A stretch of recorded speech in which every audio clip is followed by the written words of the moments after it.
Lakkuu dhaltee hoolaa lakkuu dhaltee hin heerumnu dhiira birrii bartee hin heerumnu dhiira birrii bartee hin heerumnu dhiira birrii bartee.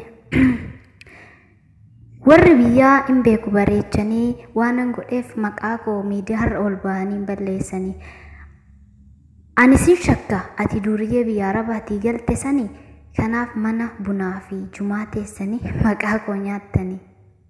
Yoo tees maal badiin koo ofii silipparii uffadhee sitti uffachiise sinikariif adidaasii kaleessa kan hin beekne okiingiif nookiyaa lafa si kaawwachiise si qabachiise tachii ofii harka qullaatti tafee si guuttachiise kiisii ganamaaf galgala daaspuraa fakkaattee mana bunaa teessaa haay qashtii askuri buna si affeera jetta daaspuraa fakkaattee mana bunaa teessa kana galanni koo kanaan naa deebista.